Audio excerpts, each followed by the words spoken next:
Hi అండి అందరికీ. నేను ఈరోజు మార్నింగే పూజ అయితే కంప్లీట్ చేసుకుని బ్రేక్‌ఫాస్ట్‌కి రెడీ అయితే చేస్తున్నాను. బ్రేక్‌ఫాస్ట్‌కి ఈరోజైతే బీరవ ఉప్మా అయితే చేస్తున్నాను. ముందుగా పచ్చిమిరపకాయలు అయితే కోసి పెట్టుకున్నాను. ఆయిలేసి తాలింపు దినుసులేసుకొని వేగిన తర్వాత పచ్చిమిరపకాయలు అయితే వేసుకోవాలి.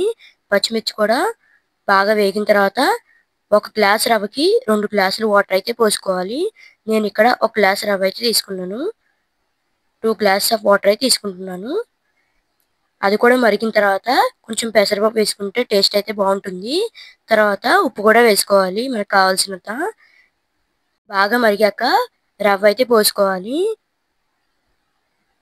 పోసుకుంటూ అయితే కలుపుకోవాలి. లో ఫ్లేమ్‌లో పెట్టుకొని మగ్గించుకుంటే మనకు ఉప్మా అనేది రెడీ అయిపోతుంది. నేను ఈరోజు మార్నింగ్ బ్రేక్‌ఫాస్ట్ అయితే ఇదే చేశాను. నెక్స్ట్ అయితే మా హస్బెండ్ కాఫీ అడిగారండి. పాలైతే పొయ్యి మీద పెట్టేసుకొని కాఫీ పౌడర్ అయితే ఏసేసుకున్నాను. నేనైతే ఇక్కడ బ్రూ కాఫీ అయితే వాడతాను. కాఫీ అయితే మా హస్బెండ్‌కి ఇచ్చేసాను. నెక్స్ట్ ఇక్కడ మాకైతే క్లైమేట్ చాలా చల్లగా అయితే ఉంది. ఎండ ఎందుకో ఈరోజైతే లేదు. కూడా కొద్దిసేపే తర్వాత అయితే ఎండ నార్మల్‌గా అయితే వచ్చేసింది. నేనిక్కడ నెక్స్ట్ అయితే చిన్ని పాప అయితే ఇప్పుడే పడుకుందండి. మొత్తం బొమ్మలన్నీ ఇలా పడేసింది. అవైతే తీసుకుంటున్నాను. చిన్నప్పుడైతే నేను ఒక పని చేస్తే అది ఇంకో పనిలో పెట్టుద్ది ఖచ్చితంగా. నెక్స్ట్ అయితే ఇక్కడ నేను వంట ప్రిపేర్ చేస్తున్నాను. బియ్యం అయితే కడిగి పెట్టేసుకుంటున్నాను. నాకైతే ఎప్పుడో ఒకటి అనిపిస్తుందండి. అదేంటంటే తెలిసిన వాళ్ళ దగ్గర కన్నా తెలియని వాళ్ళ దగ్గరే ఫియర్ ఉండదు మాట్లాడడానికి. నాకైతే స్టేజ్ ఫియర్ బాగా ఎక్కువండి. నాకే అలా అనిపిస్తుందా లేదంటే అందరికి అలాగే అనిపిస్తుందో తెలియట్లేదు. నెక్స్ట్ అయితే నేను ఇక్కడ పెసరకట్టు కోసం పెసరపప్పు అయితే కడిగి పెట్టేసుకున్నాను. తర్వాత సమ్మర్ కదండీ! ప్రతి ఒక్కళ్ళు సమ్మర్‌లో ఏదో ఒకటి స్పెషల్ చేస్తా ఉంటారు. నేనైతే ఇక్కడ వడియాలైతే పెట్టాము. అవైతే బాక్స్‌లో అయితే స్టోర్ చేసుకుంటున్నాను.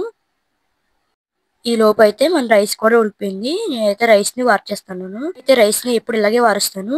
కుక్కర్ అయితే యూజ్ చేయను. తర్వాత బంగాళదుంప ఫ్రై అయితే చేద్దాం అనుకుంటున్నానండి. దానికోసం పొటాటోస్‌ని పీల్ ఆఫ్ అయితే చేస్తున్నాను. ఇవన్నీ కూడా నేనైతే సాల్ట్ వాటర్‌లో అయితే వేస్తాను. ఏ వెజిటబుల్స్ అయినా సరే సాల్ట్ వాటర్‌లో వేసి వాష్ చేస్తాను. తర్వాత అయితే చిన్న చిన్న పీసెస్ కింద ఫ్రైకి కావాల్సిన విధంగా కట్ చేసుకుంటున్నాను. ఇవి కూడా సాల్ట్ వాటర్‌లో వేస్తాను. పెసరపప్పు అయితే ఉడికిపోయింది. అందుకే పచ్చిమిర్చి, వెల్లుల్లిపాయలు అయితే పీల్ ఆఫ్ చేసి వేసేసుకున్నాను. తర్వాత చిటికెడు పసుపు అయితే వేసి కాసేపు అయితే ఉంచుకోవాలి. నెక్స్ట్ కొన్ని వాటర్ అయితే పోసుకోవాలి. చిక్కగా ఉంటుంది కదండీ! కొంచెం పలచబడడానికి కొన్ని వాటర్ అయితే పోసుకుంటున్నాను. తర్వాత తగిన సాల్ట్ అయితే వేసుకోవాలి. నెక్స్ట్ పొయ్యి మీద నూనె అయితే పెట్టేసుకుంటున్నాను. పొటాటో ఫ్రై చేయడానికి నూనె అయితే మరిగిన తర్వాత సాల్ట్ వాటర్‌లో ఉన్నాయి కదండీ పొటాటోస్ అవైతే ఇందులో వేసేసుకోవాలి. ఇవైతే వేగేదాకా మన దగ్గరుండి అటు ఇటు అయితే కలుపుకోవాలి. నేనైతే కొంచెం బ్రౌన్ కలర్ రంగు వచ్చే వరకు అయితే వేగించుకుంటాను. మన కట్టు అయితే అయిపోయింది. అందుకే దాంట్లోకి తాలింపు అయితే ప్రిపేర్ చేస్తున్నాను. తాలింపు అయితే బాగా వేగాక కట్లు అయితే వేసేసుకున్నాను. వేసుకున్నాక కాసేపు అయితే పొయ్యి మీద అలానే ఉంచాలండి. తీయకూడదు. అటు ఇటు తిప్పుతూ కొద్దిసేపు కలుపుకుంటే సరిపోతుంది.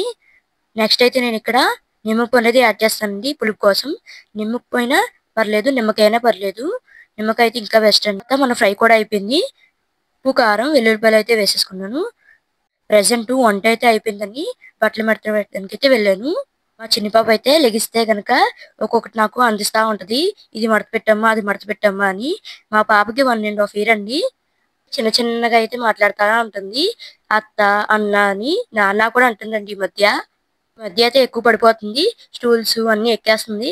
బయటికి కూడా పరుగులు పెట్టేస్తుంది. ఇదివరకు పాకడం, నడవడం రానప్పుడు ఎప్పుడు పాకుద్దా, ఎప్పుడు నడుచుద్దా అనిపించేది. ఇప్పుడు మొత్తం తలుపులు తీయడం ఆలస్యం అండి. మనకంటే ఫస్ట్ వెళ్లి బయట నిలబడుద్ది. ఇక్కడ చిన్నపిల్లలు ఉన్న వాళ్ళ కోసం ఒక టిప్ అయితే షేర్ చేస్తున్నాను. ఏం లేదండి చాలా సింపుల్. మన హ్యాండ్ బ్యాగ్‌లో చిన్నపిల్లల కోసం అన్నీ క్యారీ చేస్తా ఉంటాం కదా! వాళ్ళ కోసం వాటర్ కూడా క్యారీ చేస్తా ఉంటాం కదా! క్యారీ చేసినప్పుడు వాటర్ అయితే ఒరిగిపోవడం జరుగుతుంది కదండీ ఒక్కోసారి. అలా ఒలిగిపోకుండా మన రబ్బర్ బ్యాండ్ తీసుకొని ఒక పిన్ అయితే హ్యాండ్ బ్యాగ్‌కి పెట్టేసుకోవాలి పక్కన. ఆ రబ్బర్ బ్యాండ్‌లో బాటిల్ అయితే ఎక్కించేసుకొని అలా ఉంటే బాటిల్ అసలు అటు ఇటు కదలదండి. వాటర్ కూడా ఒలగవు. చాలా స్టడీగా అయితే ఉంటుందండి. మనం ఏమైనా ఆర్నమెంట్ పెట్టుకుంటే అవి కూడా బ్యాగ్‌లో తడవకుండా ఉంటాయి నీట్‌గా. మనం ఎలా క్యారీ చేసినా సరే, జిప్ ఏసేసినా సరే స్టడీగా అయితే ఉంటాయి. వీడియో గనుక మీకు నచ్చినట్టయితే ఒక లైక్ చేసి మన చిన్ని ఛానెల్ అయితే సపోర్ట్ చేసి సబ్స్క్రైబ్ అయితే చేసేయండి.